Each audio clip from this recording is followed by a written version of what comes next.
first things we need to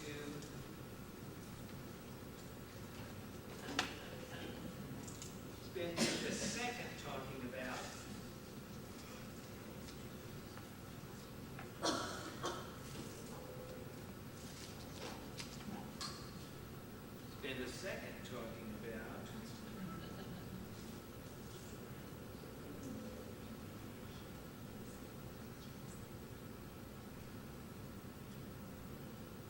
is why you want to do this in the first place. Why use a newspaper in your classroom? After all, the state has given you perfectly good textbooks, and you got some. Your state, your school has got a perfectly good library going. Why would I want to bring this thing called a newspaper into my classroom? I've got about a half a dozen reasons why I think you'd want to do this as a classroom teacher. And one of the things I had my graduate students do was go through the literature, and I want you to find research-based evidence of the value and the importance of newspapers in elementary and secondary school classrooms. If it isn't research-based, don't bring it. Just bring me those things that we know for sure newspapers will do when teachers use them in a systematic kind of a way in their classrooms. And these are in no particular order. This one is increased reading skill. Newspapers increase students' reading skills, most notably in vocabulary and comprehension.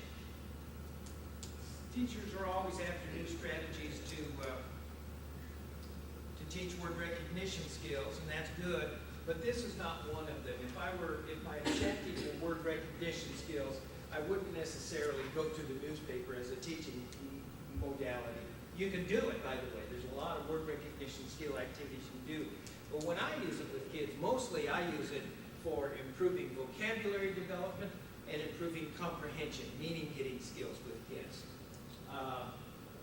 Newspapers include a variety of genres, discourse structures, and visual elements, and newspaper activities can encourage thinking at different cognitive levels. I'm going to turn out one bank of lights to see if I can help you see that gooder. I don't know if that helps or not. I'm not going to turn them all out because you've got to be able to take notes, and because I want you to pass the test at the end of the afternoon. And we're going to spend more time on comprehension this afternoon, how to use the newspaper to improve, or later this morning. Another thing, by the way, that never gets said, I think one of the reasons the newspaper is so closely related to increased reading skill is that when kids are using the newspaper and they're doing it, they're reading. Okay? People who read, here's a real naughty kind of a problem we have as teachers. I want to raise my students' reading skills or scores. How do I do that? One of the easiest ways in the world to do that is to get kids reading. People who read have higher scores on reading tests than people who don't. The problem is, how do I get them to do that? Well, I'll do a little bit of reading in my class, and one of the things we found is that kids who read in class wind up spending a lot of time reading these newspaper articles. Here's a kind of a thing, and I can give you some learning graphs kind of later in the day. We've got a couple of research studies to show this. If you want to improve students' vocabulary scores by 50%, if you want your reading achievement scores in vocabulary to be 50% higher next spring than they were this spring, how do you do it without teaching vocabulary? All you've got to do is to get your kids to read.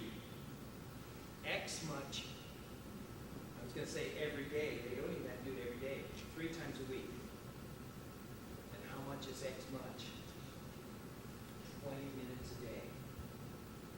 If kids will read 20 minutes a day, and it doesn't matter what they read, library books, magazines, newspapers, capital letters newspapers, if kids will read 20 minutes a day, their vocabulary scores, just by virtue of reading, will be 50% higher next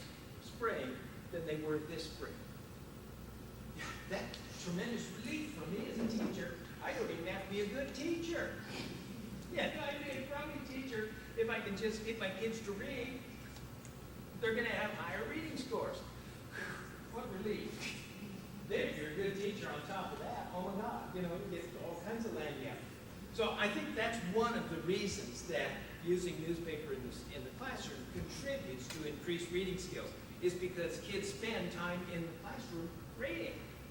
And sometimes they even want to take the paper home with them, for heaven's sakes, and read it some more. Okay, I guess you can. So this is one big reason why I do this. Increased math skills. Any of you math teachers? Math is on the Talks test. Is it still called Talks test? Yeah, okay, it's still called Talks test. But you can use newspapers to contribute to increased math development in your classroom. Newspapers used in classes help students improve arithmetic skills. Particularly, I found it helps me with things that are hard to teach for me. Fractions and currency and decimals and averages. Those stinkers. It's easy to teach basic kind of add, subtract, multiply, and divide. I really think it is. Very easy to teach that. These skills here are a little bit different horse. It's a horse of another color. And I think that takes, a little more creativity and a greater variety of kinds of materials. But newspaper materials really make a significant contribution to helping kids with these skills. Greater language proficiency. Did you skip number 3? Did I skip number 3?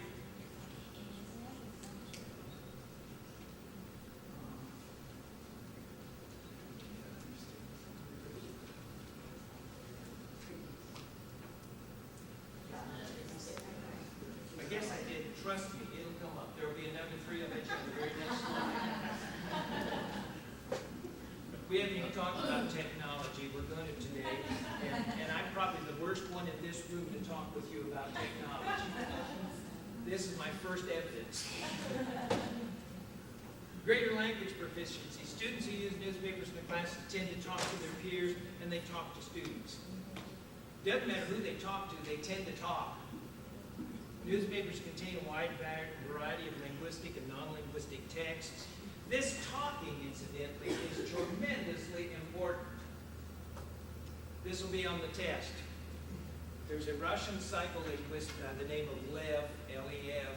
That's even worse than Len, L-E-N. Lev Vygotsky.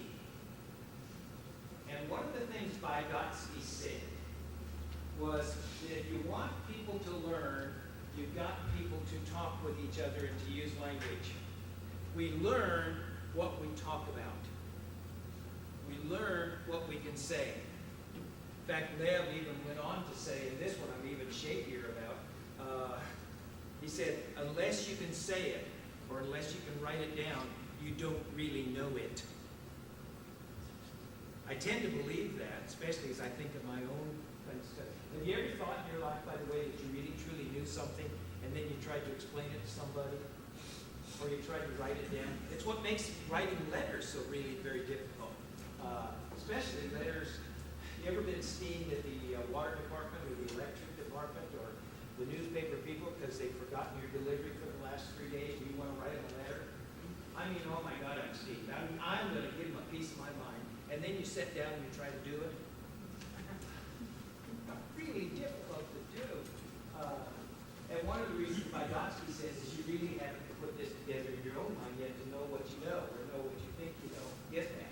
One of my college professors 1,000 years ago said exactly that same thing. You cannot say it if you don't know it. And I said, yes, you do. And he said, prove it. Oh, jeez, don't you hate those guys? Yeah. I see it all the time. My seniors will come when they go out in their student teaching experience.